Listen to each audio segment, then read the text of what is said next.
This is so weird, doing this on a Sunday.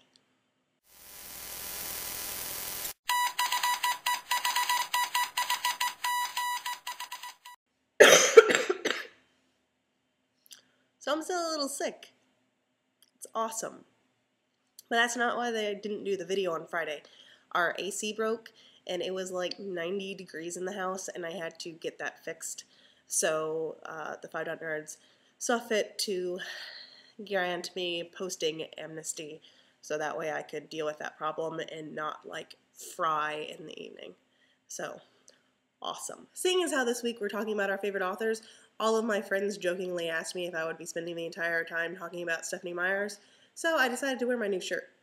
My favorite author really is Joss Whedon, but I think I have talked about Joss Whedon a whole lot on this vlog, and if you don't remember that, you could go watch this video where I talked about him quite a bit and explained a lot of the reasons why I like him and why he's my favorite author.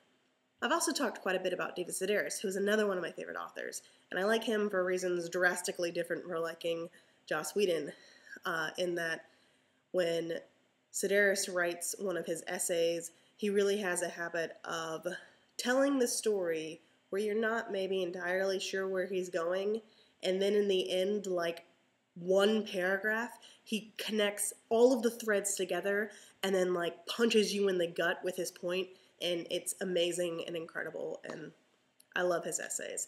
I definitely used his essay structure when I was writing a lot of nonfiction essays because I definitely wanted to write as well as he does. Now in the past, I've talked a lot about what I've learned from my favorite authors, like with David Sedaris with the story structure, and Joss Whedon with characterization and with dialogue, but I think there's something to be said about learning things from authors who might not be your favorite author. I mentioned Dan Brown before, and I learned a lot about novel structure from reading The Da Vinci Code. I don't think it's the best written book in the world, and I certainly wouldn't count him among my favorite authors, but I do credit him for teaching me a very valuable lesson about story structure. And the thing about The Da Vinci Code is that each chapter is told from a point of view of a different part of the story. So you're constantly changing the story thread, and each chapter always ends on a high note. So it's a really great way to carry a reader through the book. And that is a really powerful lesson in how to write a book that people are going to read all the way to the end. So I do think that even with the authors that aren't your favorite, you can still learn something very valuable from them. I'm sorry this video isn't more energetic or informative. My books are all still like this. So I didn't have any like source material to go looking through because everything's still in boxes. And I did buy new bookshelves this weekend, so hopefully I will start unpacking my books.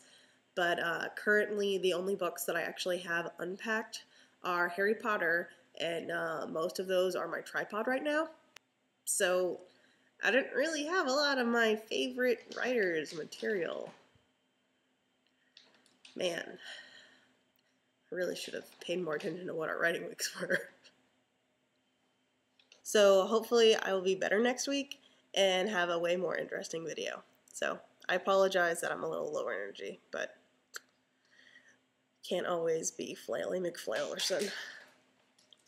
Have a good week.